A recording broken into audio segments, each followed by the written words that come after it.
Atención, Isabel Díaz Ayuso echa un pulso al Gobierno central desde Mérida. Junto a María Guardiola, presidenta de Extremadura, han firmado un acuerdo que desafía las políticas de Pedro Sánchez. Exigen mantener abierta la central nuclear de Almaraz y acelerar el AVE Madrid-Lisboa antes de 2030. Ayuso denuncia: no podemos permitir que el Gobierno apague el futuro de España. ¿Estamos ante una nueva alianza que cambiará el rumbo energético y de infraestructuras del país? No te pierdas los detalles de este movimiento político que está dando mucho que hablar. A continuación toma la palabra la presidenta de la Comunidad de Madrid, Isabel Díaz Ayuso. Muchas gracias. Muy buenas tardes a todos. Querida presidenta de la Junta de Extremadura, María Guardiola, muchísimas gracias por vuestra hospitalidad, la de tu magnífico equipo y la de todos tus vecinos que nos han esperado fuera con tantísima ilusión y con tanta alegría. La verdad es que nos sentimos en casa y por todo eso, desde el Gobierno de la Comunidad de Madrid queremos daros las gracias, así como a la magnífica gente que te acompaña, a los miembros del Gobierno de la Junta de Extremadura, a quienes les doy las gracias y les arropamos por el excelente trabajo que están realizando, a los consejeros del Gobierno de la Comunidad de Madrid. La mitad está hoy aquí conmigo, como saben, la otra mitad está en Madrid porque están trabajando de manera telemática, pero estamos todos a una. Autoridades, medios de comunicación, señoras y señores. Empiezo nuevamente la intervención dando las gracias a la presidenta de Extremadura, María Guardiola. Decía que por su calurosa bienvenida, pero sobre todo por el trabajo que está realizando su equipo, al que nos gustaría dar todavía más visibilidad en Madrid, puesto que lo que queremos es crecer juntos al servicio de España y no a pesar de España, como estamos viendo hoy en las noticias. Vamos a estar solo 2 días, pero tenemos una agenda de trabajo muy intensa. Vamos a trabajar todos los consejeros, como decía, de manera telemática o de manera presencial, de manera que todas las consejerías en estos 2 días estrechemos aún más los lazos entre los 2 gobiernos para que aprendamos buenas prácticas y para que unamos esfuerzos. De hecho, el Estado de las Autonomías, si funciona precisamente es porque vertebra la vida de los ciudadanos según en qué comunidad autónoma, pero permite que al haber gobiernos distintos, haber contrapesos y contrapuntos, podamos aprender unos de otros buenas prácticas, situaciones excepcionales y con esto mejorar los servicios públicos que ofrecemos a todos los ciudadanos. Nosotros, como decía, estamos al servicio de España entera y, por tanto, todo lo que podamos aprender y mejorar desde las autonomías lo queremos ofrecer al conjunto de la nación. Cosa muy distinta es lo que está sucediendo hoy en España y que hemos visto a manos del presidente del Gobierno, que ha decidido pactar con los que están hundiendo Cataluña, condonarse las deudas entre ellos y repartir las deudas entre las demás comunidades autónomas como si las deudas se pudieran evaporar y como si nos pertenecieran solo a unos cuantos. Es decir, los que con el independentismo y las políticas erráticas han hundido a Cataluña, expulsado empresas y empobrecido a la clase media, han decidido que se van a perdonar las deudas. Pienso que no se puede tener más cara dura y no se puede ser más arbitrario que imponer a punta de pistola al resto de los españoles tener que asumir ese trágala inasumible, inaceptable, en lugar de que quienes han provocado la deuda en Cataluña empiecen por tomar medidas y ser ellos los responsables. Nosotros, sin embargo, estamos, como digo, buscando siempre el bien para el conjunto de la nación, porque por eso somos representantes ordinarios del Estado en cada comunidad autónoma.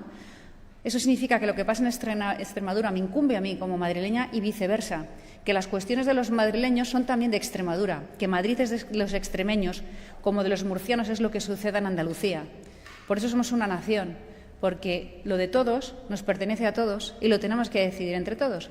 Y lo que tenemos que buscar son soluciones, mejoras que puedan servir a nuestras respectivas regiones y al conjunto de nuestra nación.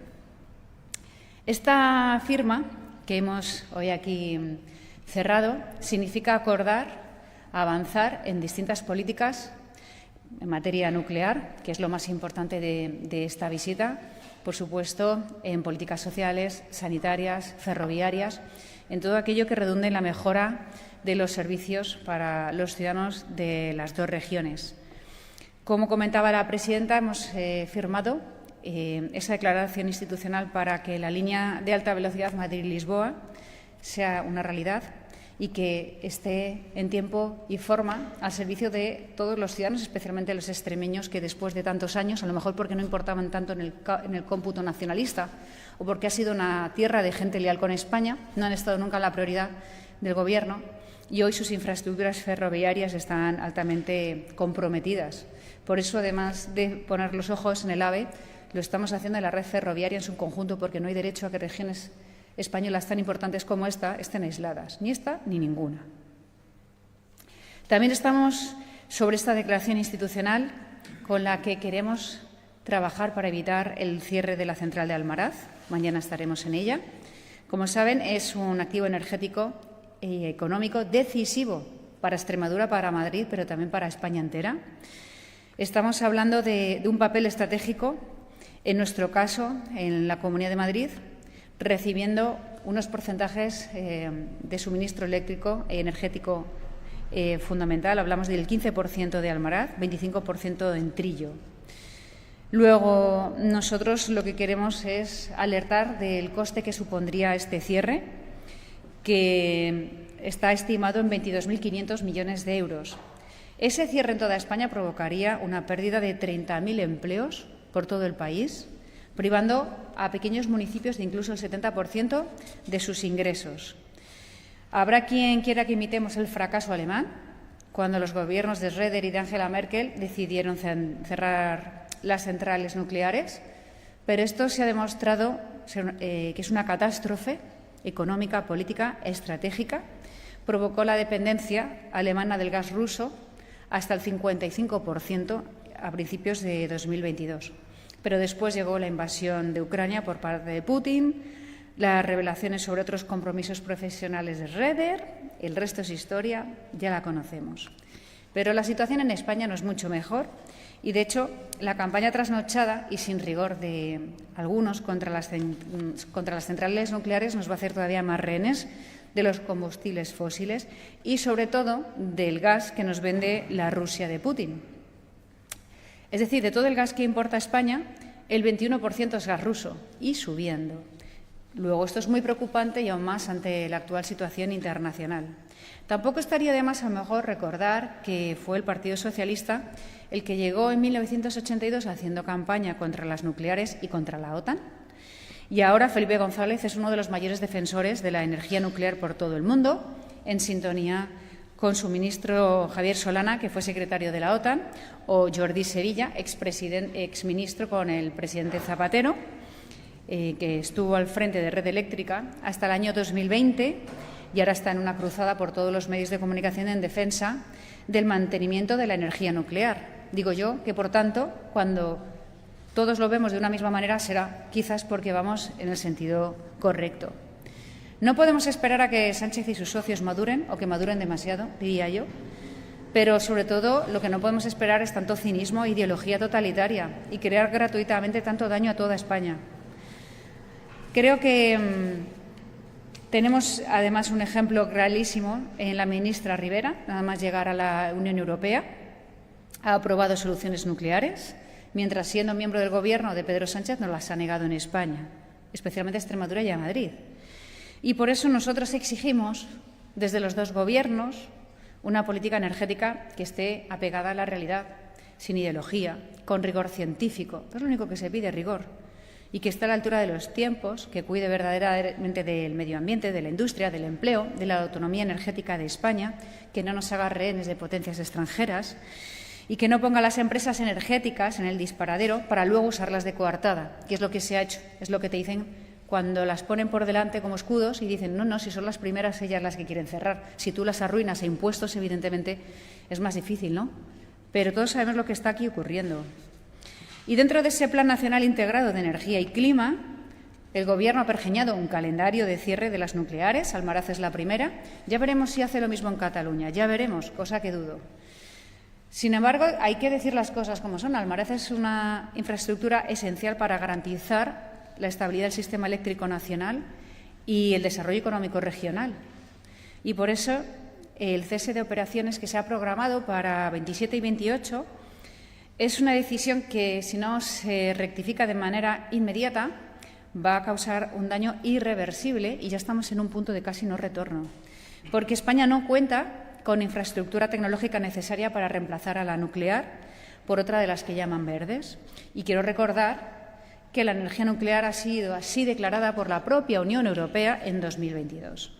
Es una energía, por tanto, clave en el mapa energético de España.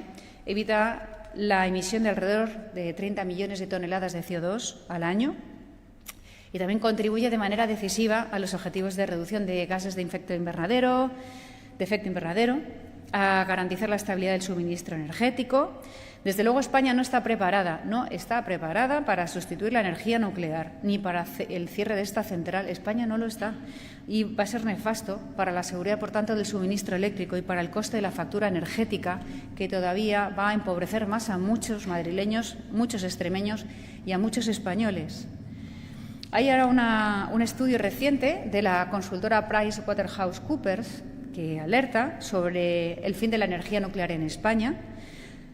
Diría que este aumento de la factura de la luz sería de un 23% para hogares y pequeñas empresas. Por tanto, se pueden imaginar lo que esto supone para las familias, para la competitividad de nuestros productos. Son pérdidas inasumibles que van a crear, por tanto, más pobreza y, sobre todo, contra aquellos que lo que están ahí es para crear prosperidad. Pero, además, una reducción de la generación nuclear de Almaraz va a poner en riesgo el suministro en muchas zonas con alta demanda, como puede ser Madrid o de sus centros de datos. Y por todo esto pedimos al Gobierno de Pedro Sánchez que prolongue la vida útil de las centrales nucleares, alejado de criterios ideológicos, estableciendo criterios técnicos de seguridad de las plantas. No podemos permitir que el Gobierno apague el futuro de España. Y ahora que su vicepresidenta está en la Unión Europea y que habla sin tapujos de la energía nuclear, algo que es de sentido común, quizás es el momento de que tomen nota, porque si es la encargada de ejecutar esta catástrofe de cierre de las centrales nucleares y luego se pone al frente de la apertura de las mismas en otros países, como hemos visto ahora recientemente con Bélgica, estarán conmigo en que esto es un perfecto sinsentido y que lo único que hacen es hundirnos y apagarnos en ideología y en sectarismo. Resulta que esta misma semana ese paquete de ayudas de 32.000 millones de euros en 10 años, para prolongar 10 años la vida de 2 centrales nucleares en Bélgica, ¿es posible? ¿Significa que hay prosperidad en Bélgica y más pobreza en España? Es lo que hay. Y, además, también queremos recordar que la energía nuclear es estratégica ante fenómenos meteorológicos extremos, como ha ocurrido, por ejemplo, en la última dana de Valencia, con la central nuclear de Cofrentes. En los días posteriores hubo un incremento enorme del uso de la energía nuclear y sin ella hubiera sido imposible hacer frente a un episodio de esa envergadura. Así que retamos a todos aquellos que se oponen a la energía nuclear a que nos expliquen detalladamente, razonadamente, sus motivos, porque lo que están haciendo, desde luego, es dejarnos a la cola en la Unión Europea, que desde hace ya años claramente apuesta por esa energía nuclear, y más en un momento donde los avances tecnológicos demandan cada vez más energía. Estamos hablando de que se han incrementado en torno al 70% la carga fiscal en los últimos 5 años a estas empresas para desincentivarlas, para que no se invierta en energía nuclear. Y esto, ya por último, recuerdo, va en contra de las empresas, en contra de la industria, del empleo, de las familias, de la digitalización. En definitiva, que está comprometiendo todo, incluso nuestra seguridad nacional.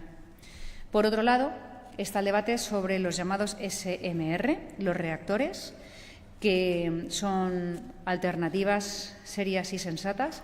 Los mini reactores nucleares son una alternativa en muchos países y quizás habría también que empezar a estudiar estas alternativas para alimentar a grandes industrias, aquellas que demandan energía a las 24 horas del día, para garantizarles un suministro mínimo. Son sencillos, son más seguros, se pueden utilizar de una manera estratégica para grandes empresas que están dando empleo a estas regiones, desde Google, Amazon a otras tantas, para los procesamientos de datos, para tantos centros que tenemos en las 3 comunidades autónomas, desde Almaraz hasta Madrid. También iría al consumo sanitario, doméstico, y países que saben los están utilizando. Estamos hablando de Estados Unidos, Canadá, Rusia, China, Reino Unido, India, Corea del Sur, Japón, Argentina.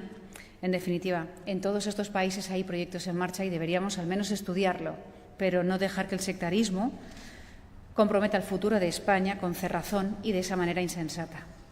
Por otro lado, como bien decía la presidenta, hemos hablado de otros muchos aspectos en materia sanitaria para que los dos Gobiernos estemos cada vez más coordinados en materia de emergencias, atención hospitalaria, salud mental, en ofrecer la mejor tecnología, los últimos avances, los tratamientos. Desde luego, Madrid está a disposición de todo el pueblo de Extremadura cuando lo necesite. Hemos hablado también de avances en materias como, por ejemplo, la ELA, que quizás por no ser una de las enfermedades mayoritarias no está muchas veces en el radar de algunos políticos, pero sí para nosotros, puesto que con que haya un solo caso de una enfermedad tan cruel, nuestra obligación es ponerle todos los recursos a disposición de estas familias y de los pacientes. Lo estamos haciendo desde el nuevo centro de atención diurna, desde el Isabel Zendal, que está al servicio de todo el sistema sanitario, y con la presidenta extremeña, que tiene gran sensibilidad en el tema de la ELA. De hecho, ha sido la primera cuestión que hemos tratado entre las dos. Vamos a poner en marcha todo lo que nosotros estamos aprendiendo, por ejemplo, con la Escuela de Cuidadores, con el Banco de Voces, para que todas las personas que van perdiendo su voz según marcha la enfermedad, a través de los iPad, de sus dispositivos tecnológicos, puedan seguir comunicándose con su voz de siempre, algo que a ellos les afecta mucho y que ahora esto tiene solución. Pero serán otras muchísimas medidas. Por ejemplo, trabajar para combatir la escasez de personal sanitario que estamos sufriendo en toda España, aunque sigamos construyendo centros de salud, como hoy hemos dado a conocer, otros 16 centros de salud, nos siguen faltando médicos en toda España, médicos extracomunitarios que están brazo sobre brazo porque no se les homologan los títulos o porque no se está mirando a España a medio y largo plazo, no se hace con la energía, no se hace con la falta de médicos, no se hace con tantas cuestiones y están dejando que esos problemas maceren y que en el futuro los hereden a alguien que ya vendrá y los solucionará. Pero no, nosotros lo que tenemos que hacer es seguir invirtiendo, fomentando esa colaboración público-privada para que lleguen infraestructuras, para que lleguen recursos a todos y sobre todo también pedimos que se negocie con los profesionales sanitarios que nunca habían estado en pie de guerra como ahora. Así que creo que en estas materias podemos hacer mucho. Seguimos reivindicando una EVA común para que nuestros estudiantes se ofrezcan ante la universidad en una igualdad de oportunidades, defendiendo una calidad en la enseñanza y de una libertad básicas, porque es la manera de que la educación sea un ascensor social. Los padres lo que quieren es que a sus hijos les enseñen, les pongan las pilas, les hagan mayores, les hagan ser adultos, vivan en plenitud su juventud, pero que se hagan preparados y no igualar en la baja, en sonrisas y en aprobados cuando son en realidad suspensos para maquillar cifras o simplemente para no ir al centro de los problemas. Y es que los jóvenes en España, cada vez presos de las leyes políticas y de esta mala gestión de la educación, hacen que sean generaciones con problemas extraordinarios. Así que las dos comunidades vamos a seguir insistiendo en el rigor, en la calidad, en el esfuerzo, en el conocimiento, para ayudar a los alumnos a salir adelante, reforzando la lectura, la escritura, las matemáticas. En vivienda vamos a seguir adoptando y compartiendo medidas como puede ser el Plan Vive, que en esta legislatura va a poner a 10.500 viviendas en régimen de alquiler a precios asequibles, con una forma de construcción mucho más rápida e interesante que queremos compartir con el Gobierno de Extremadura. También reivindicando qué políticas son las que funcionan en materia de vivienda. Con la legislación actual es muy difícil, puesto que los propietarios de casas, de viviendas, que es la hucha, en definitiva, de la clase media española, necesitan seguridad para poner sus viviendas en alquiler, seguridad para que nadie las ocupe, seguridad para que un inquilino deje de pagarte, seguridad para que el Gobierno no meta la mano en tu propiedad y te diga cómo la has de gestionar o cuándo te la van a devolver. Así esto no funciona, así que tenemos que seguir legislando para que haya libertad, para que se pueda construir más vivienda, para que al ofrecerla puedan bajar los precios y con nuevas medidas para que los más jóvenes puedan dar sus primeros pasos a la hora de comprar una vivienda y puedan tener para la entrada, que fue siempre el freno de generaciones anteriores. En definitiva, todo lo que estamos haciendo en las dos comunidades y que podemos compartir para seguir fomentando que haya más vivienda. También lo estamos haciendo esa colaboración en materia de empleo, en materia económica. Defendemos un modelo que esté centrado en las personas, que ponen el patrimonio de sus hijos para crear puestos de trabajo, en esa seguridad, en esas bajadas de impuestos, en esa ayuda a quienes sacan adelante este país cada día. El 70% de la empresa es pequeña y mediana empresa, pymes. Tenemos que estar con ellos.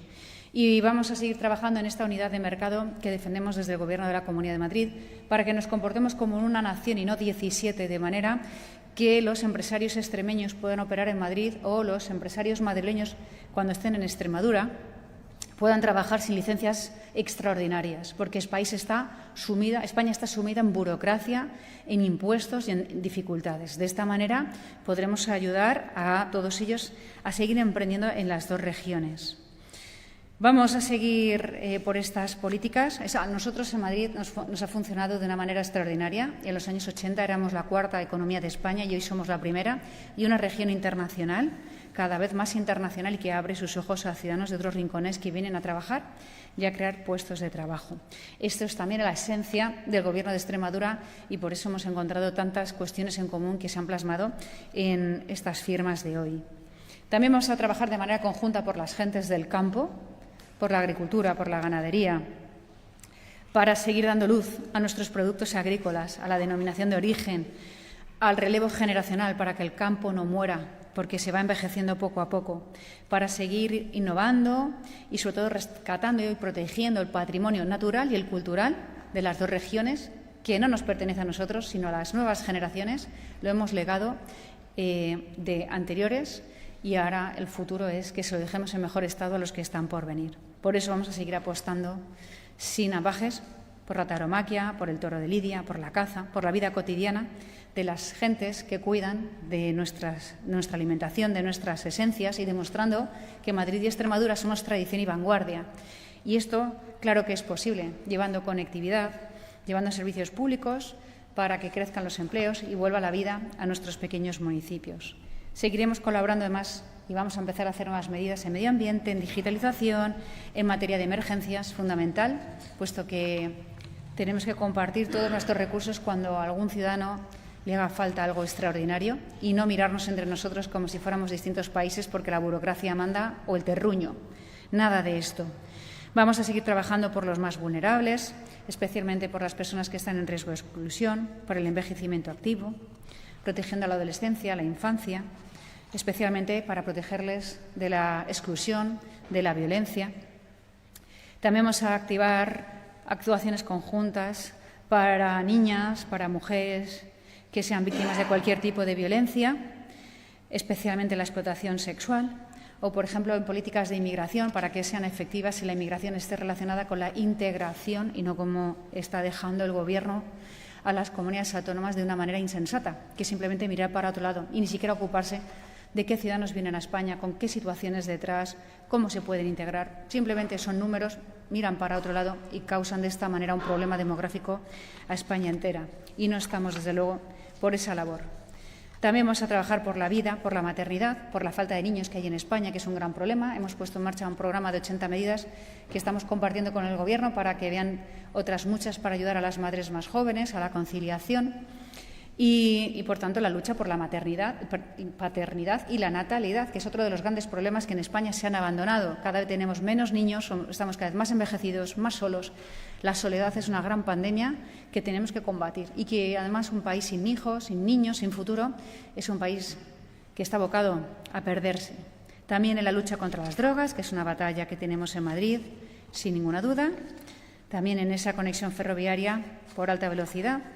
En definitiva, es unos protocolos y una colaboración que vamos a seguir trabajando en estos 2 días, pero que, como ya hemos quedado desde que nos hemos sentado, esto no ha hecho más que empezar, puesto que en 5 minutos habíamos puesto sobre la mesa otras 3 o 4 medidas que no estaban en el protocolo. Es muchísimo lo que se hace entre comunidades autónomas y es muchísimo más lo que queda por hacer. Desde luego vamos a seguir reivindicando la hispanidad. Tuve hace poco la inmensa oportunidad de estar en un evento que la presidenta se tuvo que perder, precisamente por estar defendiendo lo de los extremeños aquí, con Almaraz. Y tuve la oportunidad de estar en el 490 aniversario de la ciudad de Lima, la restitución de la estatua de Pizarro en el centro de la ciudad, la estatua que es idéntica a la suya natal de Trujillo. Y tuve la oportunidad de hablar también unas breves palabras en el nombre del Gobierno de Extremadura para recordar que la historia de España, la historia de nuestra nación a los 2 lados del Atlántico, no se entendería sin Extremadura, no se entendería sin esas gentes valientes que se echaron a la mar y que hicieron grandes gestas para todos.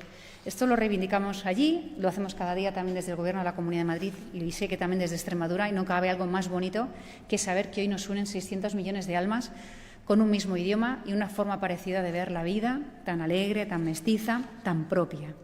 Esto es lo que hemos tratado, es mucho más lo que nos queda, pero solamente decirles a los extremeños que son un orgullo para España entera, que todos los extremeños en Madrid, como saben, son madrileños de Extremadura, uno más desde el primer día, los queremos, trabajan, son gente como sus antepasados, valiente, entregada y que hacen de Madrid un lugar mejor para vivir. A todos ellos les queremos dar las gracias, recordarles que vamos a estar siempre a su entera disposición y que los dos gobiernos vamos a trabajar por la libertad, por la vida, por lo más importante que tenemos, por la prosperidad, no solo de nuestras comunidades, sino de España entera. Muchísimas gracias a todos. A lo mejor alguien quiere hacer alguna preguntilla. Seguro que sí. Ya que hay prensa, sí. Vale, muy bien.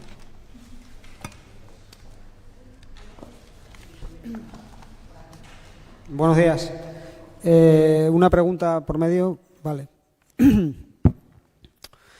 Sobre las declaraciones institucionales que han firmado, yo quería saber si en la de Almaraz hay algún compromiso concreto. Por ejemplo, ha hablado de fiscalidad, si Extremadura plantea bajar los impuestos que cobra a las empresas como la ecotasa, y en la declaración del AVE también si hay algún compromiso y si se va a enviar también a Portugal.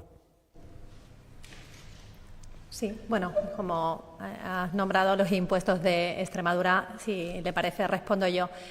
El problema o la cuestión fundamental no es hablar de dinero, es hablar de una política estratégica que depende del Gobierno de España, del Gobierno de Sánchez. Y aquí lo fundamental es no irnos a lo pequeñito del debate, ni al despiste, ni a buscar culpables. Aquí tenemos un Gobierno que tiene que tener claro lo que tenemos claro el resto, que es que la energía nuclear es absolutamente imprescindible, no solo para Extremadura, sino para España entera. Y el Gobierno de España tendrá que decidir que esa energía es necesaria, cambiar el PNIEC, el Plan de Energía Nacional, y revertir esa orden de cierre que está dada y que empieza por la central nuclear de Almaraz. Lo que tiene que hacer es dejar de asfixiar a las empresas, porque quiero recordar que del total de impuestos que pagan las eléctricas por Almaraz, el 80% son impuestos estatales. Sánchez es quien ha elevado un 70% en los últimos 5 años los impuestos. Extremadura no los ha tocado y, por tanto, yo creo que, mirar siempre al pequeñito, pues me parece volver a hacernos trampas al solitario. Extremadura siempre está dispuesta a revisar la fiscalidad cuando lo haga el Gobierno de España y cuando, por ejemplo, lo haga Cataluña, que en esa tasa que cobran los catalanes, las empresas pagan un 33% más de lo que se paga en Extremadura. Así que sí, pero creo que lo importante no es reducir al debate los impuestos, ¿necesitamos energía nuclear? Sí. ¿Hay que cerrar las centrales nucleares? No. ¿A quién le corresponde? ¿De quién es la responsabilidad? Del Gobierno de Sánchez. No hay más. Perdón. Y con el tema del AVE lo que exigimos es, creo que lo hemos dicho muy claro, inversión y gestión. Lo que no se pueden es seguir mofando, en este caso de los extremeños. Yo siempre lo recuerdo, pero es que no me canso de decirlo. Aquí se ha realizado una inauguración invitando a Su Majestad el Rey para decirnos a los extremeños que ya teníamos AVE y que a callar a nuestra casa. No es de recibo, no vamos a admitir más mofas, ni más insultos, ni más faltas de respeto. Lo que tienen que hacer es licitar los tramos que faltan y ejecutarlos para que el AVE pueda estar en 2030, que tenemos además un mundial a la vista y que lo vamos a necesitar, que es una inversión no solo para los extremeños, es que une 2 capitales europeas y es una necesidad para todos los españoles. Sí, hola, buenas tardes. Han hablado del tema del ELA, de los enfermos de ELA. La subvención de ayudas a enfermos de ELA es una de las medidas incorporadas en el decreto de medidas extraordinarias fiscales que, en previsión, el jueves se va a debatir en la Asamblea. Me gustaría preguntarle a la presidenta Guardiola si cree que ese decreto va a salir adelante o cómo va el tema, porque hay muchas cosas ahí. Bueno, las ayudas no están en cuestión, esas ya las hemos pagado, las vamos a seguir pagando. Lo que llevamos en el decreto de medidas fiscales es que no tengan que tributar por esas ayudas y además una bonificación de otros 2.000 euros en el IRPF. Yo espero que impere la sensatez, que haya sentido común y que la oposición empiece a darse cuenta de que son servidores y que desde la oposición tienen que construir y aportar las mejoras que ellos crean que pueden reforzar este decreto que tramitamos. Entonces, como yo he escuchado a la oposición verbalizar algunas cuestiones, algunas medidas que les parece insuficientes, yo lo que les pediría es que, bueno, si no quieren convalidar el decreto ley que ya dieron por bueno en la negociación presupuestaria, porque quiero recordar que nosotros todo lo que incluimos aquí es porque ambos partidos, tanto Vox como el Partido Socialista, habían dado el ok a todas esas medidas. No estábamos innovando en absolutamente nada. Si ahora creen que hay cuestiones que lo pueden mejorar, lo que tienen que hacer es permitir que se tramite como proyecto de ley y en esa tramitación pues que hagan las alegaciones que corresponda y se analizarán, se estudiarán y, desde luego, siempre pensando en el interés de los extremeños. Buenas. Mi pregunta para la presidenta Guardiola. En la Comunidad de Madrid se está estudiando implantar primero y segundo de la ESO en los colegios de primaria para reducir el absentismo. ¿Se está planteando algo parecido aquí en Extremadura? Bueno, las medidas concretas, nosotros en este protocolo lo que hemos hecho es firmar ese marco de colaboración general y establecer líneas generales, y los consejeros ya están trabajando en aterrizar todas esas medidas.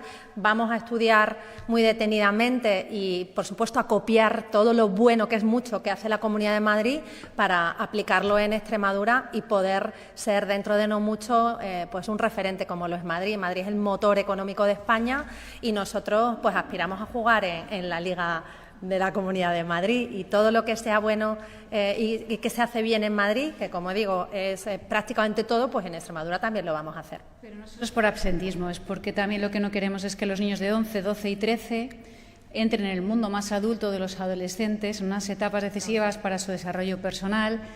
Lo que queremos es que sigan en sus entornos escolares de siempre y que no se les adelante la adolescencia. Además, eso contrae pues otras cosas de mayores, de las salidas del patio, el tema de consumos, bueno, en fin, ya son otras etapas. No es lo mismo un chico joven de 17 años que un niño de 11, entonces nos parece que es una cuestión también de proteger y prolongar la infancia, que es la mejor etapa, y no adelantarles lo que no procede. O sea que, bueno, luego te cuento todos los detalles, que va muy bien.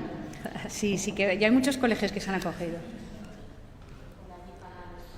Gracias. De Canal Extremadura. Aunque ya ha habido una referencia velada, queríamos una valoración sobre el anuncio que ha hecho esta mañana Oriol Junqueras de llegar a un acuerdo con el Gobierno de España para la condonación de 17.000 millones de euros, una cantidad superior incluso a la que se había hablado inicialmente a 2 días del Consejo de Política Fiscal y Financiera. ¿Qué les parece y qué van a defender las comunidades en ese encuentro? Yo creo que lo hemos dicho en repetidas ocasiones. Tenemos un presidente de Gobierno desgraciadamente servil al separatismo y desleal, absolutamente desleal con las comunidades autónomas, especialmente las gobernadas por el Partido Popular. La petición de la condonación de la deuda es una petición expresa del separatismo y es la que lleva el Consejo de Política Fiscal y Financiera. Lo que queremos el resto de comunidades autónomas es no tener que pagar a escote una deuda de una pésima gestión que han hecho otros.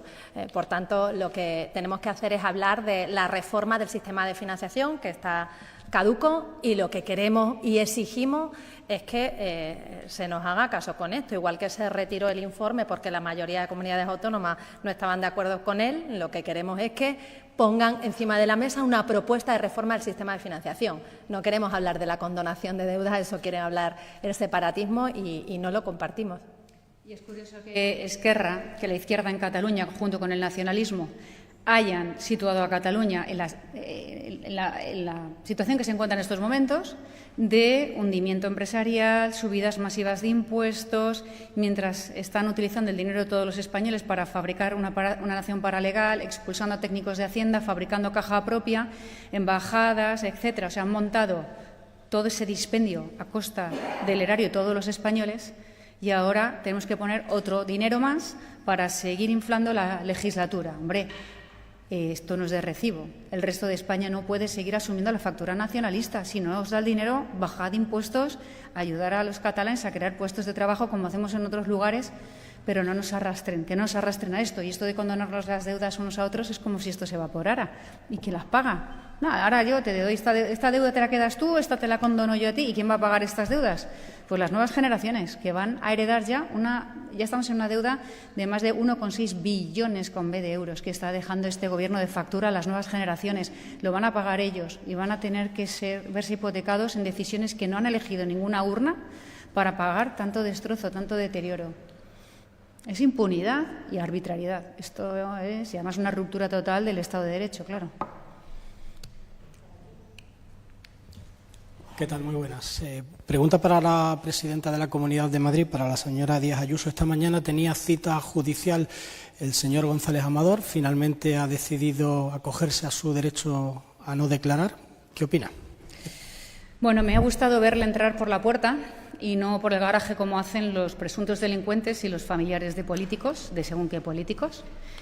Ha sido agredido por un cámara, no se ha golpeado, no, le ha agredido en cámara, porque no se ha puesto un dispositivo mínimo de seguridad ni tampoco un dispositivo mínimo de respeto, porque parece que todo vale en torno a mí. Pero en esto quiero culpar a la delegación de Gobierno, que no ha sido capaz de poner un mínimo dispositivo, sabiendo que este es un juicio político y que iba a tener tantas cámaras. Y que entre un ciudadano a pie y que tenga que salir con la frente como ha salido después de ser golpeado es inasumible, inasumible. ¿Y qué pasaría si fuera la mujer o el marido de cualquier ministro o un asesor de cualquier ministro? ¿Qué no estaría ocurriendo en España? ¿Por qué tenemos que pasar por esto todos los demás? Después, no se trata de que él no haya querido declarar, se trata que no puede, que al final el engrudo en el que le han metido hace imposible que pueda defenderse y por eso se ha acogido, por recomendación de sus abogados, a no hacerlo, cuando es un proceso que evidentemente todo el mundo quiere que termine. Él es el más interesado en que esto termine, no mis rivales políticos, que son los que están metiendo ahí las manos. Esto es un caso de persecución política que está organizado desde la Moncloa con las instituciones del Estado, porque están metidos en el medio el PSOE, el fiscal general del Estado, el fiscal que ahora ha cambiado de criterio, el fiscal que depende del señor Ortiz. Es decir, fíjense la imparcialidad del proceso, la abogacía del Estado. Ahora ya se ha metido por medio partidos políticos. ¿Me pueden decir, entonces, cómo se puede defender una persona ante esta situación cuando todavía la Audiencia Provincial tampoco se ha manifestado acerca de las peticiones de políticos nuevamente que se han personado en esta causa? Es decir, es que no le dan margen a poder ni siquiera defenderse y, por tanto, por recomendación de los abogados, lo que hemos visto es que se ha acogido a un derecho a no hablar, no porque no quiera, no como otros políticos, o sea, como lo hacen políticos. En este caso es porque no se puede. Así que hasta que no se pronuncie la Audiencia Provincial, digo yo que no podrá defenderse como cualquier ciudadano al que le están vulnerando sus derechos. Gracias.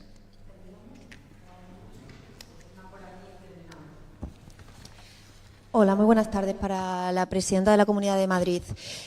¿Teme que la Audiencia Provincial amplíe la investigación a su pareja a delitos más graves como la corrupción en los negocios? Pues no temo ni dejo de temer. Ahora que yo lo de la administración desleal, cuando eres administrador único, me lo tienen que explicar. Pero al margen de eso, yo no me puedo meter en estos asuntos. Solo sé que son los partidos políticos los que quieren que esto se prolongue. No quieren que esto termine en ningún caso.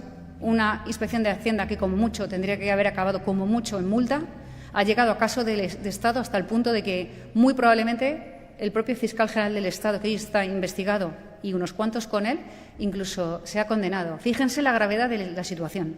Fíjense como para que a mí me preocupe su situación. Lo que me preocupa es el Estado de Derecho en España, que está empezando a verse carcomido y controlado directamente desde la Moncloa, sin que haya separación de poderes y garantías para los ciudadanos. Y no digamos para los familiares de políticos. Luego, estando ante un caso político, yo evidentemente, no sé, me espero cualquier cosa, pero lo que desde luego quiero que quede claro es que al único que beneficia esto, para que esto se prolongue y se prolongue, es a Pedro Sánchez, que necesita tapar todos los casos de corrupción. Les quiero recordar que al 2 de su partido, a su mano derecha, le han quitado el pasaporte y está ahora mismo, como todo su entorno familiar, imputado. Imagínense si las personas de máxima confianza que están conmigo políticamente, de los que yo sí soy responsable, estuvieran imputados y les hubieran retirado el pasaporte. ¿Qué estaría ocurriendo? Pues eso es lo que les pasa, que necesitan empatar o dar la sensación de que aquí todos somos iguales y pretenden toda esa montaña, todo lo que está saliendo, que se equipare con una inspección fiscal,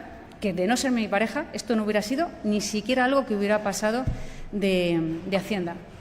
Así que cualquier cosa es posible, claro, pero yo confío en los jueces, claro. Gracias. Gracias.